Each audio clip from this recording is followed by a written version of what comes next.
بالله من الشيطان الرجيم. بسم الله الرحمن الرحيم. يا أيها المزمل قم الليل إلا قليلا نصفه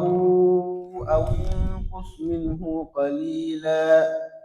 أو زد عليه ورتل القرآن ترتيلا إنا سنلقي عليك قولا ثقيلا إن ناشئة الليل هي أشد وطئا وأقوم قيلا إن لك في النهار سبحا طويلا واذكر اسم ربك وتبتل إليه تبتيلا رب المشرق والمغرب لا إله إلا هو فاتخذه وكيلا واصبر على ما يقولون واهجرهم هجرا جميلا وذرني والمكذبين أولي النعمة ومهلهم قليلا إن لدينا أنكالا وجحيما وطعاما ذا غصة وعذابا أليما يوم ترجف الأرض والجبال وكانت الجبال كثيبا مهيلا إنا أرسلنا إليكم رسولا شاهدا عليكم كما أرسلنا إلى فرعون رسولا فعصى فرعون الرسول فأخذناه أخذا وبيلا فكيف تتقون إن كفرتم يوما يجعل الولدان شيبا السماء منفطر به كان وعده مفعولا إن هذه تذكرة فمن شاء اتخذ إلى ربه سبيلا. نعم. أعوذ بالله السميع العليم من الشيطان الرجيم. بسم الله الرحمن الرحيم. الحمد لله ثم الصلاة والسلام على رسول الله أما بعد. لنكي كرا جمعني وفايسبتي موروني الله غسو كنغني كسن نغوني تملو نيرو نيانكراني o tamro segunguro faran gille makka na naga madina ujune kamo nagati tan nagati aro sino se ay gemme wan nasara sinen kasonyerundi tanji kendo bane kenyan kral annabillah isa teriye ujunu filli tampille ado tum kenkota odo ko nanti oda sura joppa kegani suratu muzammil. Suratu muzammilu angana giri bagara kati nasi ani tanyere alo sikandi. Muzammilu Allah da faren kritike toya bayri faren nyagara kidigame koya zammiluni dasiruni kenko to digame urakam Allah ko itidangati ya ayyuhal muzammilu ankem begeti nan kufari bayri farenti mullengi ngakati kufari mullengi ngagre malaika nunguri tafuna be Allah wasi ajamu karado nyake ngati ya ayuhal muzammil ya ankem begeti nan kufari kum gride nan giri kambire kay Allah al-layla giri uronga ngana giri uronna manne fay na tiktok nya fayba na whatsapp nya fayba na internet nya fayba ay giran nan calli de wuro giran nan calli muhammad kayani tuwano goni ti wurdun calle sanyi farengen kamma ko farle me ku kutune nasala parce que farengere ke jopa saba nun ka girida bate sine muma e ga sale do farenga wuro o yerine sora kelle gere afalla alla gere kun kalle la na ni yan kadi bakadi ke ita to faren mana kannen ga ko farla faren ke mana wurdun calli aga ma wurdun calli afata bakam aga ma wurdun calli akilu de taw odo kono kala nafa be ga wurdun calli ga ken ko tora ken ga tayo ko Allah gana wonno ndi sira suda fo horiyan allati qumil layla illa qalila ngatan nangiri annan cigi wuronga metan na wuron ka susigi de gali gelanga na so fon callanga sikanga sigi ma fajiri meken konanda bayra Allah mbate hakke nyane Allah pisuga hakke nyane Allah fagada wuron tagadi tagannu ngani mere tagani fanati nisfahu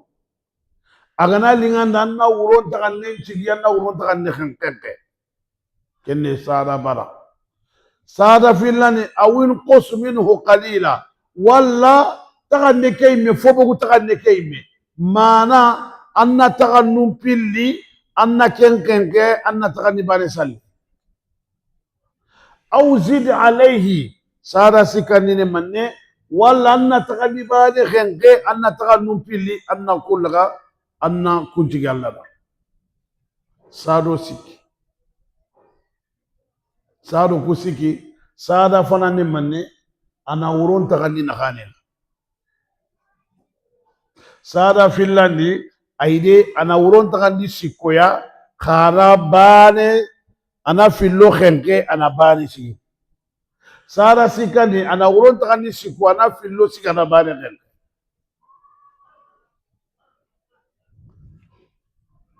keta urdun challa yamma angana kotu kebe dangane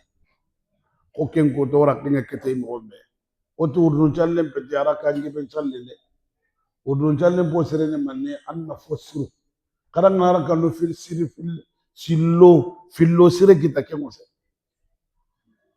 angana na to sire kita sire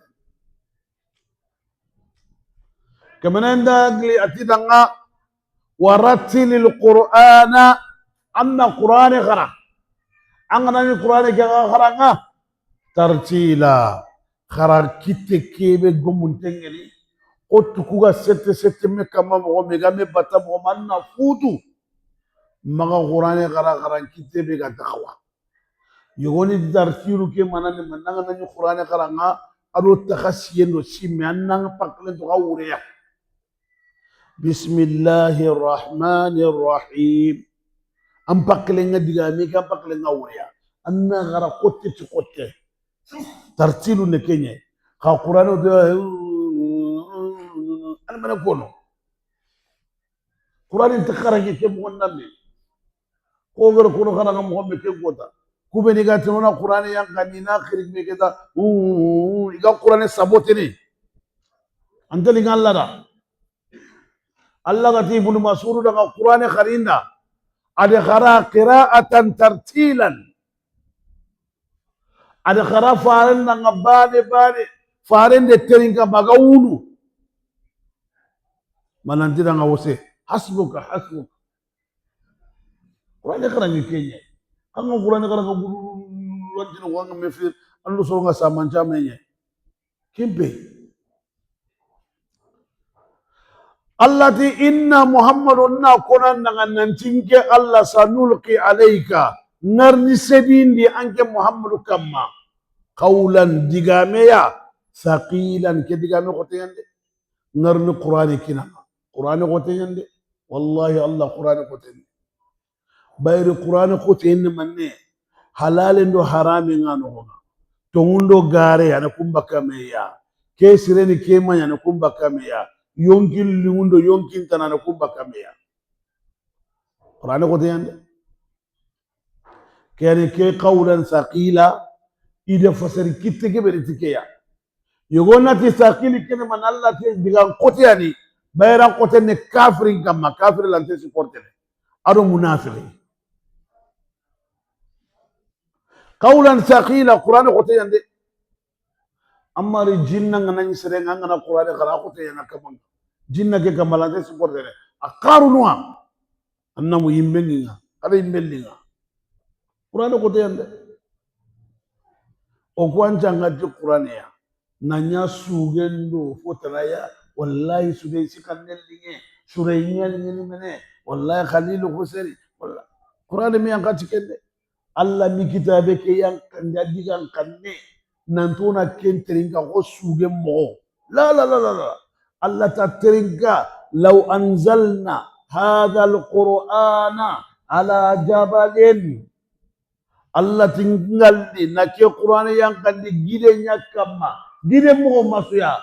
la ra'aitahu khashi'an mutasaddian min khasyatillah gampin janga gide ngalla na juri ana romen ko ana juri ko kama kulle mo nga min khasyatillah Allah kan nin sabunda Quran ga nyanga ti gide to nyai ko ga yang hadamar min kama mo biya aga nyanga gidu nyaka makundu Allah kan nin sabu da gida ni juri niya anyi rono mi ana juri ana yako khama kulle bo ana yako jura mulle ke bo qawatilka lamsalu nadribuha linnas ana bare men pay kullu qur'ani na ko ni ahajun taraymi ana nya yang kan kenya ka allati inna sanulqi alayka qawlan thaqila muhammadu digan qote yan mi ngake be kinna qur'ani ne digan qote nyai igana tan nga qur'ani ti ateringa igana tan na qur'ani tan na kede beri ateringa qur'ani tan na keto nga ateringa na to kaina tan nga qur'ani tan ke na te to munya ni mena kha angara khalli zabuno Allah digan kan serenta palle fana igata Allah ti ta ma khalli digan dunya samina wa atana mu'mini siren tu diga menne kay e kari angere kebe ko kunu qur'ani ma ko ni kunu de angere kebe nya kunu qur'ani ma dunga tikede e awantu bi katalla ndi wara he mu'mini siren ta ko man kende kay igere qur'an ta e karsa wulani ange ngere kebe nya kunu isi qur'ani meti kunu de Allah meti kunu awantu bi katalla ngara kwara kha karsa wulani angere kebe nya qur'ani ma ko kammo ngel min tatuwa anya na qur'ani ko ni geda Allah me watu nanti kiya no ngera ma wutuwa kanni magaw Allah me watu yogoni na khadi ina ille Allah garo gori diga mo anna mutalla me watu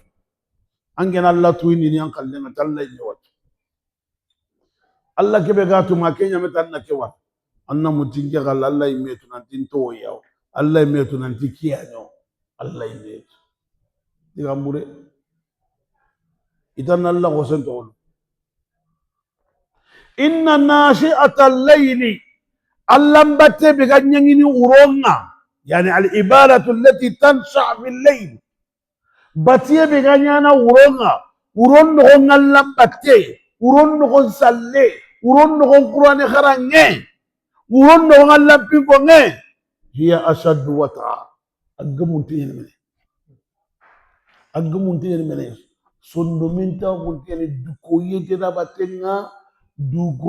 kunkute de la batenga parce que c'est su ya khenta ambane kolo timbitega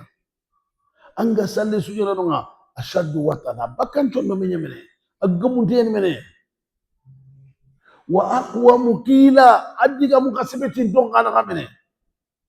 uron no nga kharanya kibe jana uron no nga subhanallah ko ngabe jana uron no nga finu be verdi asibeti ndiyande uron no nga lamba tentibeti ndiyande abugu sonno menga asibeti ndiyanga Allah di kar hakre do ken asib aro kiyente bana kiye mangangen nanga ba ur nanga ba uro ke fahi aten kunte kayani soronga kenkane jiganta sehene jigide nga wakati be angin na giri anna sikanga Allah ru kasana kata Allah angam pinun ko inai ashaddu wa ta'ala wa aqwa qila ken golli ne golli sere adin Allah inna laka fi nahar sabu manine kenya anna tunanti kiyenga fofon tan nanga sabahan tawila dirnan kenne falle anda kana le nanga ba kiyenga angante dala sigami angate le doke angarni doke kiliyani dikundu idin kiri kundu kiyende kana le nanga ba uronya nanga fese nanga labba tanten kunte anton meke kalme dele harbane de uron daga na le nanga ba sabahan uronga nga daga na le ho khina nanga khini ni jinno nga mo khina nan daga na le jinno nga nyere nga na jinno ga daga na le ya siki batenye awalla ti kiye kad haraka kad daga na le nanga ba haga ho khina no kiyani nga tanda uronya ni ante gudde ne kenga talla galla uronga kiye nga na gar siki tagi nga salli comme do wala kon yetri ke telephone sone kenya na kon uronga nga asute gudde wazkur isma rabbika muhammad anka man pinkode anka man togonkode allah togonkode wazkur isma rabbika allah togonko allah togonge be nyande allah ti jammuni ngike allah walillahi asmaul husna allah ti togo sennu nyani ke allah fad'uhu biha khana allah kiriti kun togo sennu de togo sennu yani allah kada allah kiriti kun togo sennu ya ane fam allah ti ke togo ni sennu nyani khadi kiriti kun togo sennu ya allah ya rahman ya rahim ya malik قدوس سلام مؤمن مهيمن عزيز جبار متكبر خالق بارئ الى صبور مالك رسول الله توجه دينغرا تناتي قل ادعوا الله وادعوا الرحمن ايما تدعو انت الله انت الرحمن انغر فوفو خرين كيانا سو خامودي ني نتي غادا غنا موتيا ودودو كني هو كي حاجو خباري يا رزاق كنك حاجو خباري يا وهاب كنك حاجو خباري كي حاجو من خن نمبر دي كده دارون ينكونا يبي غنا لفي اوا نابورين كن يا رزاق انغنا لفي يا غارين ولا يا غران لفي go كن يا ودود انغنا لفي جنة اسوغال الله تي ايام من ودود كده رزاق يا الله رسول Allah khiriti togo senno Allah togo senno ita Allah togo nin taga nin tenne sikwai foyeno nga ado tuindi ken foyeno nga ay kitabe no foyeno nga koritei serasunte ken kene ga duwa nga tini Allah danga o yankele tanto ono nga bi ismika الذي سميت به نفسك أني مجران دخلت تقبيا أو أنزلته في كتابك ولا نركب ينقني عن كتابنا أو علمته أحدا من خلقك ولا نيغو تويندي أيغو يما كري سروتنا نيا الله تقول غنينو الله نسردان تنتو تاكين نكونا النبي يمي ولا نفوتو كنا أنا ينتكوتونغ أو استأثرت به في علم الغيب عندك الله تقولون أنا كورتي كنا بيتيني إسرائيل كنت بو غني نوني نقولنا مجسم الله العظيم تكرسا توري تان الله تقولنا وتقول توري غارين عند جنان تقولنا الله تقول سرسون الله تقول تقول توري تان الله تقولنا وتقول أما تقولنا ما نقول توري ore ken gundon ka to sasa togo ya Allah yi ke ko ten kama uga ken to ken to qur'ani ayya asi togo ya Allah kibe ga to qur'ani no lemunu ngoma ga ku tamnu na to kham tamnu ko ina qur'ani mu man durus Allah togo ke suya no nga e kumme turi krisenga kandume sine tanyere sine ken na to balo tana turi kakune ken pamuno kam kinga tono hagle amma Allah togo dire ade jinnan to nyawto kenyan ko to ngone ane jin ine jinnan to woni yakina ina tan nanti ya Allah ya Allah ya Allah ya Allah keme ado tammu ado bane me keme garo tammu ne ya Allah bane gere ina jinna go to ko nan na ken angana kenga jinna ki alli ni kata jinna ki basanda Allah tanga ni ke khire angama jinna angama futana to ko ike na nyumu kangara futana ke fete ike takke takai jinna ki alli jinna ke kana ra kana ina namina sene mang malla supporter anya kana ta o deke kullu kakara kanya lini ke jaraga bunege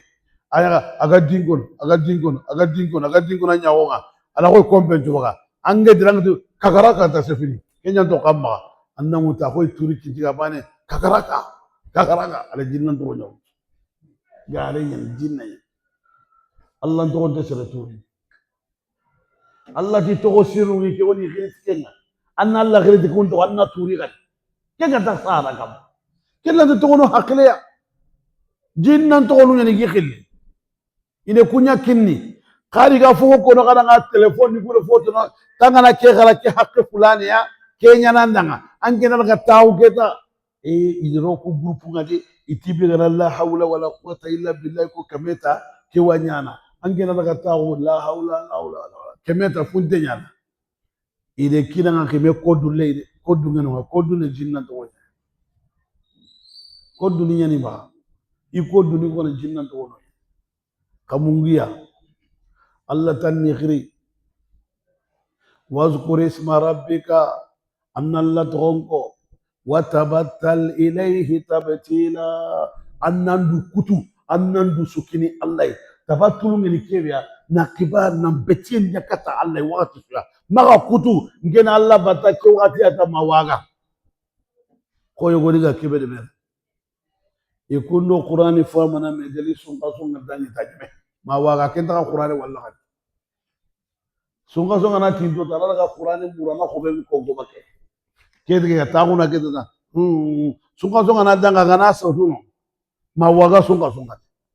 kempe Allah mbatempe tu uchune atabattul ila Allah atafarrugh ila Allah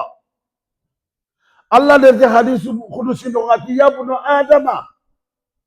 ati hadama remme tafarrugh ila Allah tafarrugh bi ibadati Allah de hadama remme andu sukininke Allah battenga ngafini fili nyananda Allah tisresu angrandu kinike Allah batienga fini fili kunyananda fifana amla qalbaka ghina anton no menga ngakari lo nanton no menga ngakari banna gumbe de kalsige be de banna gunni kari karsane banna kari yeli banna gumbo fana miladi ngana nyamba angana miskinan ke mengu tangana igaw angene banna ka miskina kebe ga banna milada ga ta wonan te godi gara ko ne banna ane banna awa banna gunni kari Allah ti sresu angana ndukirin ke Allah banna hube ganyana ngakene mane amla qalbaka gina nan chonno men paga kari yenya an kari nya anna wosedu so ni gonna tin wosedu kay wosedu de folomani kibe gamma anya genne kenya anya gente bakkado sereta na kalle kenga nya banan tumaw tampe sugoi o ya khe ya garangila ku kiya tampe noy serenga nya ya garangile ngata bono anjenga na fofori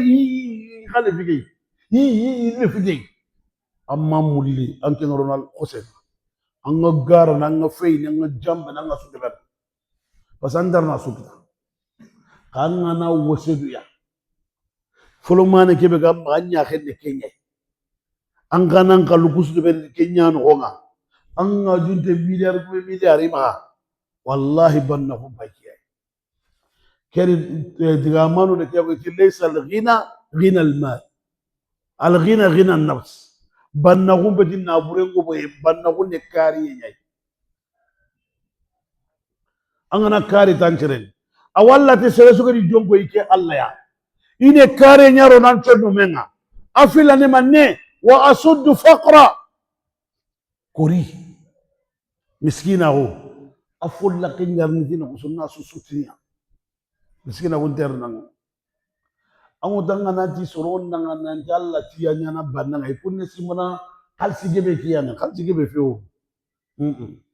kalsi ke jatempe kembe Allah gana ne fanya na bananga sasa ana tampile wujune kinan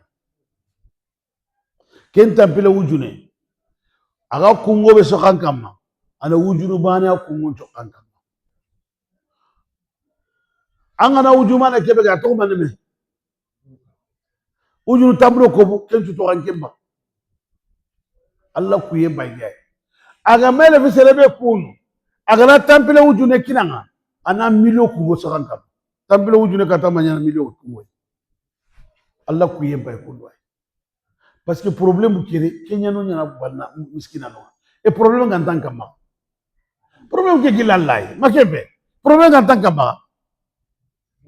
antuma ujune be gana kinanga an kungonne keme bane ay kamon kebe suan jamba an ke économie sirendi kha kebe ujunu tamie ba kha keme ujune kungo ya kama kene mané sorono ken o konto kenu qafamu Allah fagare kenya ko hadisul qudusi no ati seresu an randu sukinin ke Allah an yin Allah bata nakari lanchon no menga koringa gilitino kosu ya problem nga gilitino ko ya na folla kuncuti bakankani ati wa illa taf'al khanga nabra tankenti Allah bata an tampin cukinni Allah an dire nya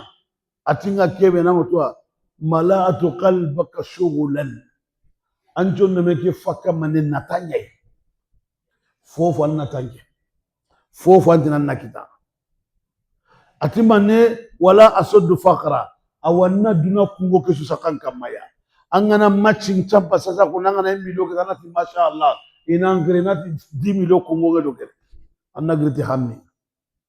kenge milio ne manena fa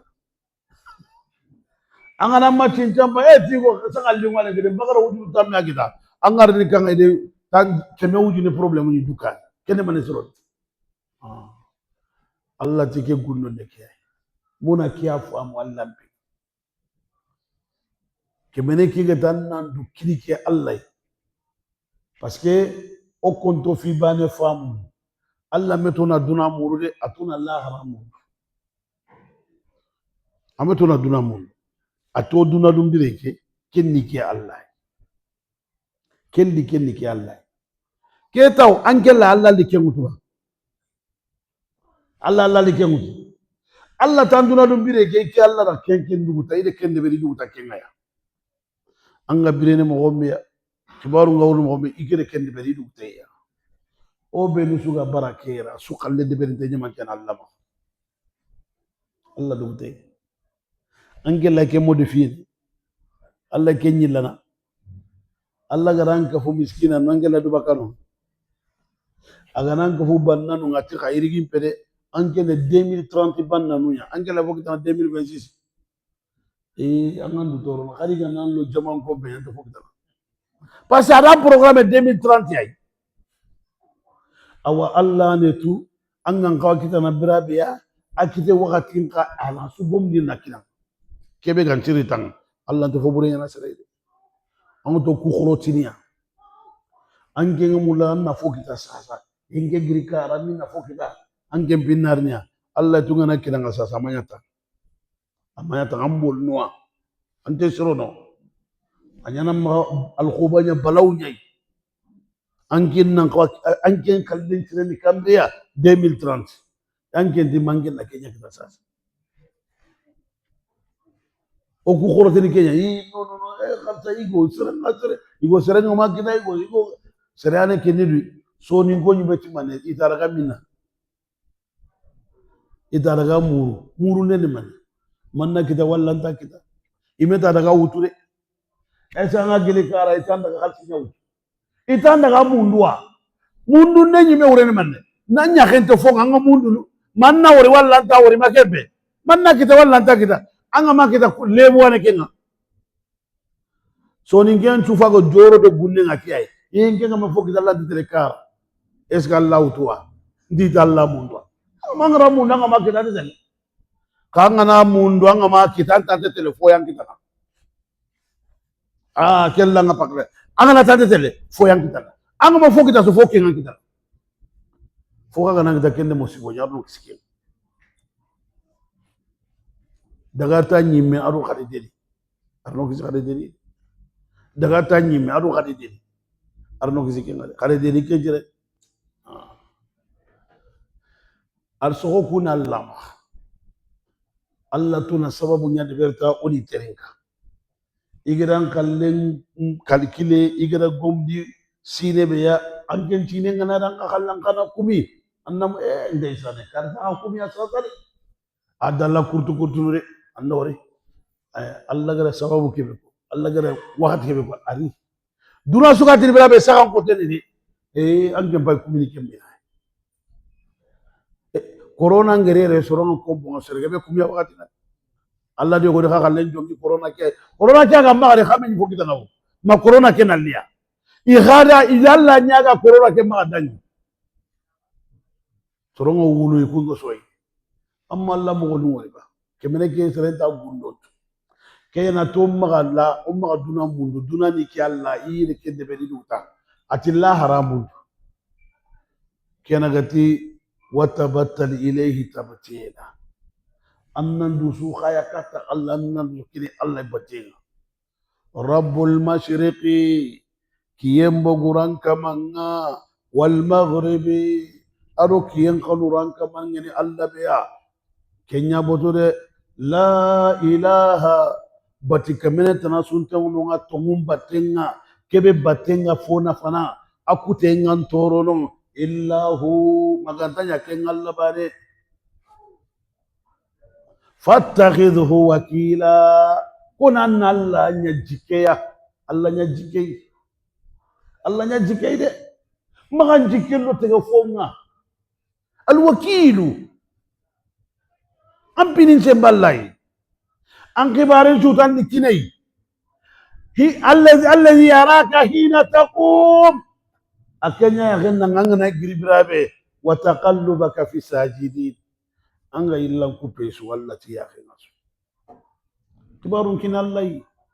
finu ngana khoto Allah khiri kibarun ngana jagasi Allah khiri maga mumulay maga tono fattakhidhu wakila Allah te hey kona khara Allah raga jikeya khara khafinin chembe Allah khara kibarun kin Allah kibarun kin Allah ana tanna kibarun kin ni soronyai serelante fofo da komenne komiaita amma o ampaba o sente kusudang sen nallada nkina o lemno fotana sen nallada sereni jiken annan jiken lallai wasbir annan cheber muhammadu seber ala ma yaquluna iga fofo sukono o muhammadu ni wa morin talibe yani muhammadu ne kortinda na nyai muhammadu ne kiyane ke Allah di wasbir sabande Allah ma yaquluna iga fofo kono dina ke ya khagan cheberi kafir nu bam ni so eswi khaya khasberi iga dina kebe poto burundenga iga khasabota ne kebe fasbir khasbar Allah ma yaquluna wahjuruhum hajran jamila annan du kutubakiya du kutubaki kebe sirenye Allah faydo kafiru yana meti islami hijru ngani kebiya annan duraga kafiru nukuya duraga mo sireya amma ganya khonna wandi naga amma ganya buteya amma ganya gajangya andura sereba ngatu nan tingana Allah bi gokke da ngake indinya an Allah ro gonwa anna kurma Allah bi gokke nam ango dale goni gada ngake indinya islami ke no kusu neni ngana Allah ti Allah di inna fazakir ati kawani di matimani inna faati zikra kawani nga fona no kubi ate sorobe ni kan talna bitanga na kasi kun kama tage kawani nonga igana Allah foko Allah da nganyande koda ikumpe anyande man na kenjo kakali kila na kenjo dua ande fam soronga wakati ebe anga ngawa diga mube ni kono digame akoni kota nyane akoni dingira nyane ya akongana nyane nunga banna kusutwa serebe ga kawa kono kenga mako abono agan ka ko ngini kota banga ma ko ken kota bono agan ka ko ngini dingira banga ma ko ken dingira ya bono kare ko su to diga men no ma to more ken ko fa diga men ne ken man na ke tu diga men no nanti diga me go no anga na ko ikoni kotan ka ne ta ta fusuro anga na wara gana dagiga abono ya garu ne ken nyana bada ini hakke to ya garu abara kan no wanya ne khibaru banya na ko diga ka kebe ko nan jen ka ko da ko ta be te ko no de ini walla ma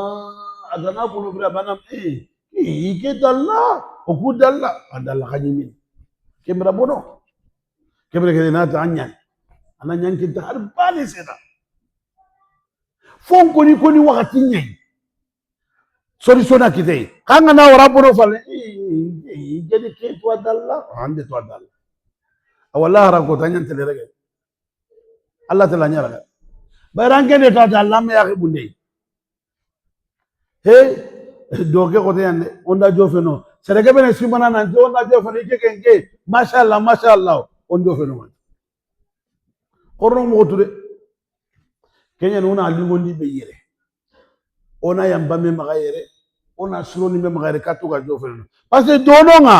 yampi maganta gaye yinne tagaye janna bay kharu bana suye mulin dagal janna ngenga na tan nga nyampa maga ngena daga benga ngedu ngene genga diga mende genga men kenya una suroni me magayere allati wahjuruhum hajran jamila allan kutano golli buru nyangano andura ga bakiya maga kefiya de magari groupe ngade bonondi nano groupe ikunte fofo na bonondi baneta ikunte mula na suroni magaro ken groupe bure de annan dura giya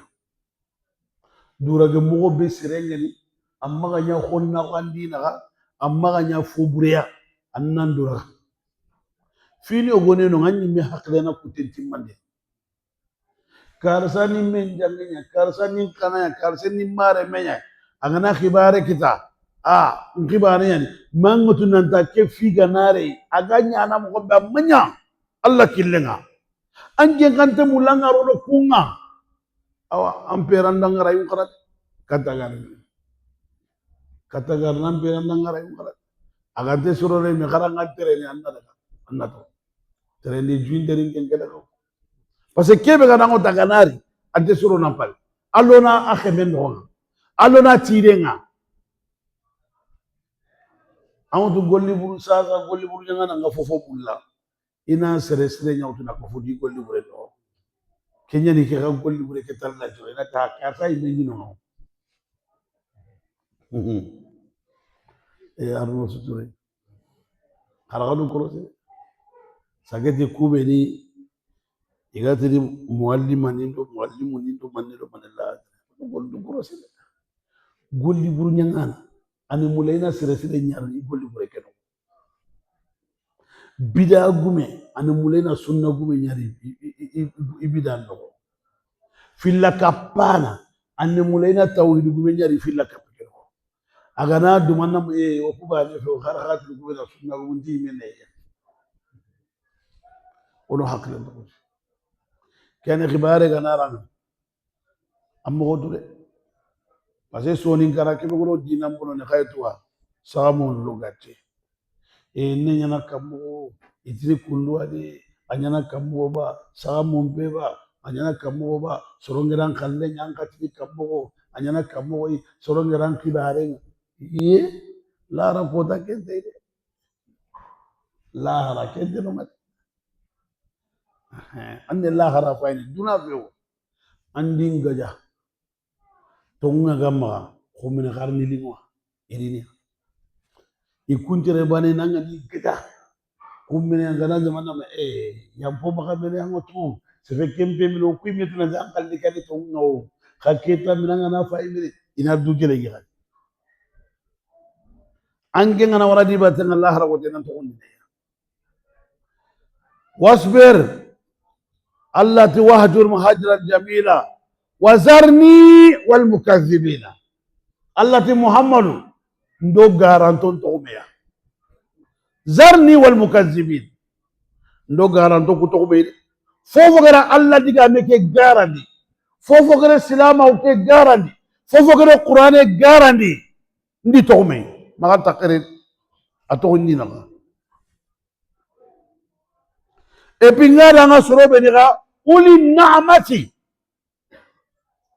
ko be diga bire mo osre garanto pay ye bire mo osre nga ye duna life nga ye daga na lienga fonnungi maka ye dire ne Allah ti ku garanto kunu ato ni nanga Allah tere ikum pay mersene de nema kibe gibaga fay mersene to genya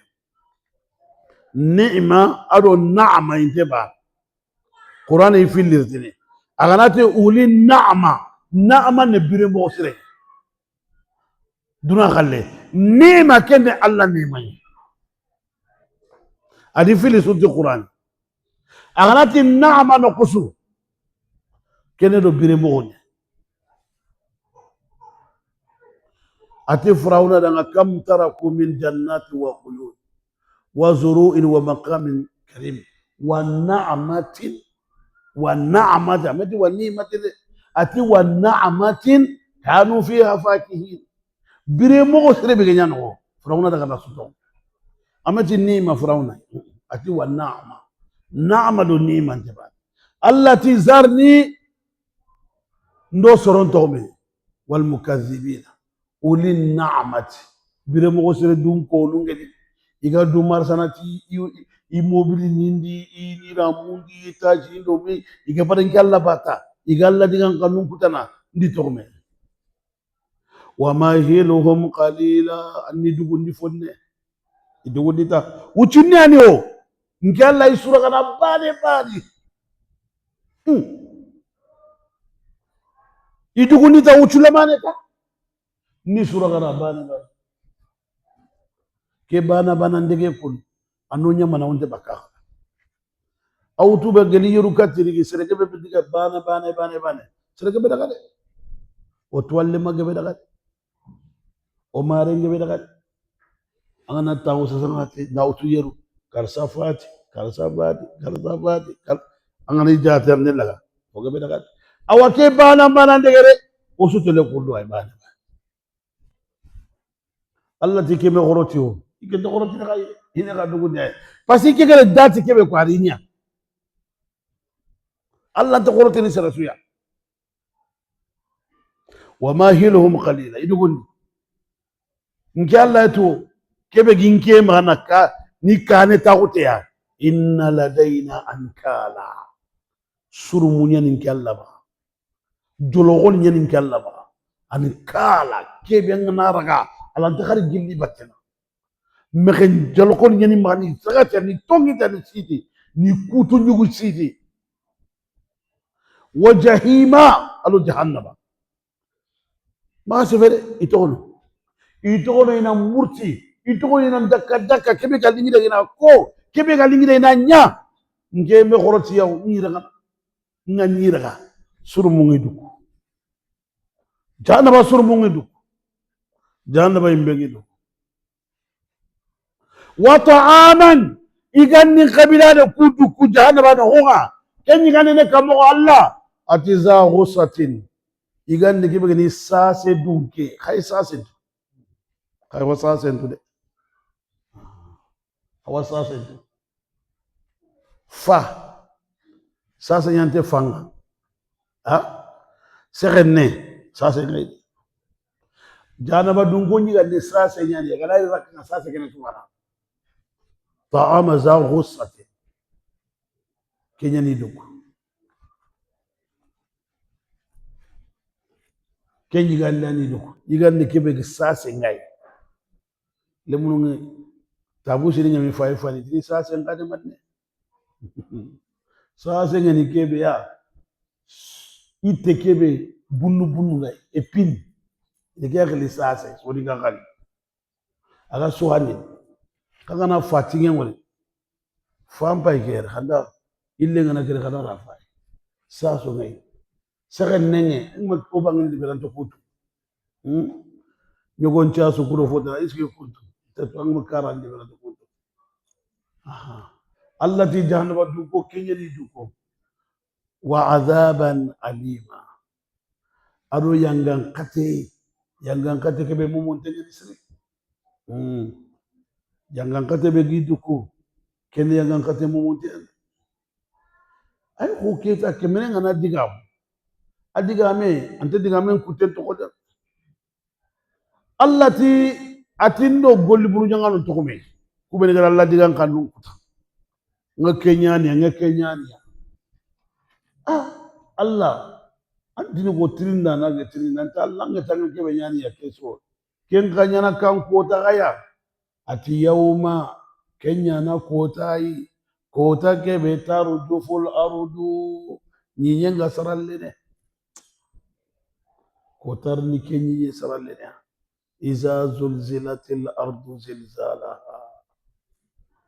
ati brabe nyinyenga ni saralle ndebere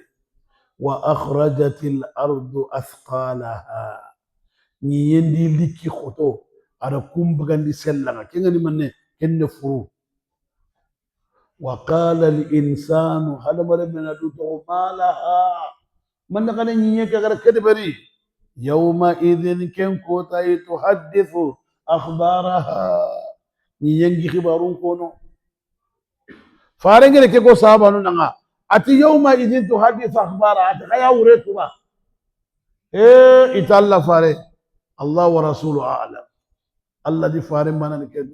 ati nyinyeli ni Allah rakota ange nganari sigi anati karsani ke nyiye ya faidi gabude karsani ke afabane karsai amane karsai asare ke debi fulani khagoro ke dingira fulani atahu ke dingira fulani ke kota fulani ke miniti fulani ke lere fulani ke sekondi fulani ade Kenya ade ke ko nyenga sukono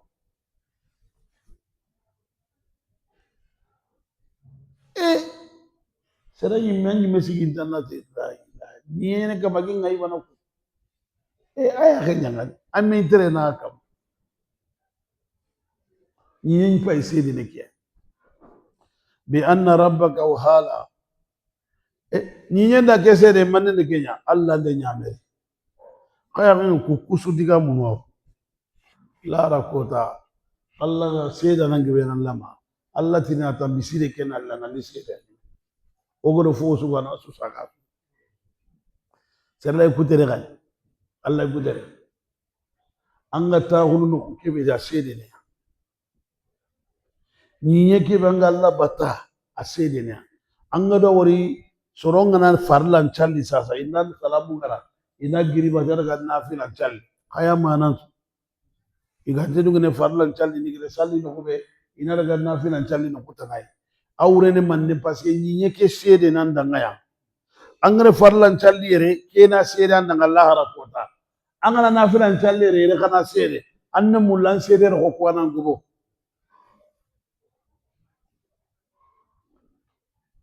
awa angalla batanu kube khagadi an challi dingira ke an golli surku segene kamunga sero sugoyi folla kaya ma kamu kan golli surku segene teya an gana nyaga buku kota hiti karsa fati nyiye ke wunwa kamu ke nawu an ganyi sali no kubere ke wuna nati Allah anyi sali ninki akama daga ndaka serek sana ka sali ninka magati ke wunwa kamu kanawu a golli surku segene tiere ay golli surku la ndaka segene kadi pasasu asukuti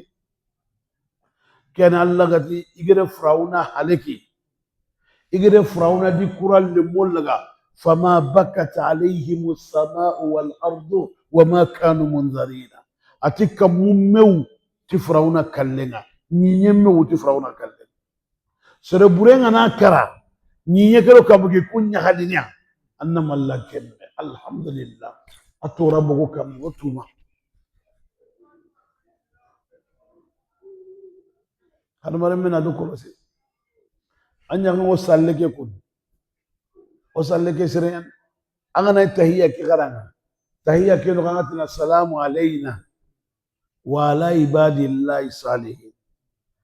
anga duwa nanti assalamu alayna Allah kisiyengo kam wa ala ibadillahi salihina ada Allah kumo suruncu sande so anke nga duwa Allah kumo surunta ku ibadullahi salihina de malaika nungano malaika Allah kumo surunta anga na fati kusunwa khasallam beli kemanyi duwa ko wuruken Allah dala tike sunyana yawma kotabe tarjuful ardu iyenga sarallene wal jibalu adu gidu iyenga na saralle gidu kubel khaya khengi yakuni te toqibo ngade wa kanatil jibalu gidu nganyana ken kotaya kasiba seymanne seynga na dundul mekap seyntinga ina ko senja kasibu ne mane seynga na mekap gidu yana kunne kasiban mahila seyntinga mahila agana san angana seynga dundul mekap fankenga agana san ati gidu ku yana kunne giden ni da ke kote kulude me lahara kota asankiniya ويسألونك عن الجبال فقل ينسفها ربي نسفا فيذرها قاع صفصفا لا ترى فيها عوجا ولا أمتا محمد يننتري لننتنغت لله ركوتا جدو كنينا كمبويا فقل ينسفها ربي نسفا أنتي دن الله ركوتا نكمن جدو كجرنيا نياكو خمان كل مبو kugidu khotokul wa taral jibala tahsabuha jamida wa hiya tamurru marra sahab anga gidu ku walla kon dangini ab kini batenga allati kota be gidu ku ga nyana ko seyintinga mo nga gana sanki ke yangan kate ne kafir ni kitana kota inna nke Allah arsalna nke khayndi ilaykum katkhakunga rasulan khayfar gore da khayfar gore wan katay kegani Muhammad ne khayfar gore sallallahu alaihi wasallam kama fumuhum maga ke khayfar gore gadi shahidan sedana nyande alaykum hakama Muhammad ne sedana nyayde keno kutuwanu ndebe idigamu keno kama sirine Allah gati fare le seda nanya iti fare ka seda kunyana kabuko ya ado kubeni genyi meka malai seda de kungabera de kungure okuga ngeda nge fare nchede no kukama kabuko ya iti lara ko tanga na risigi ingana kite kutunu fare nyana nungaya anya kamo modigo angara salu kusalimu ombia fare nti nyakundu aiba inati fare na salu bai anata nketi salle ngebe tanya kunde kesrene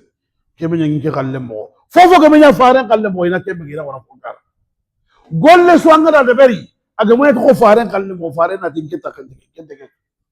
yugo na ta sira ko ina subake ya bare bare keni gana tan na khurna sunnan de bari sunnan ngureni faren ngada Allah patu killebe kamma Allah ne keny bani araga na Allah harakota Allah haju ne kenya parce que fare nyal di katoya kisime meri katoya ho meri katoya sereta na meri katoya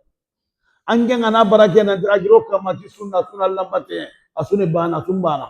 awad bere kuma okundan chera la rakota ondan chera Allah di fare ne seda nyai kama fom umma arsalna ngi Allah ge khayndi ila fir'auna kata fir'auna ghay rasula khayfare khote kengani Musa alayhi salam fa asa fir'aunu rasula fir'auna kendi khayfare garanti de yo hakunna maga galle ki garanti de fir'auna kendi galle garanti hakunna galle ke tongo de khama garanti digame ke mana pai kiya agitin de khayfare khaykata khay khungi khaykata fir'auna ngombe kha fir'auna kendi galle garanti mafhumul mantuq ne man hakunna ma galle garanti gela kengri galle garanti hakunna ma galle garanti ada mane ko saka atifa akhazna hunde Firauna raga akhzan wabila raga mo bure legeri buru kan Firauna ngere Firauna raga mo gombe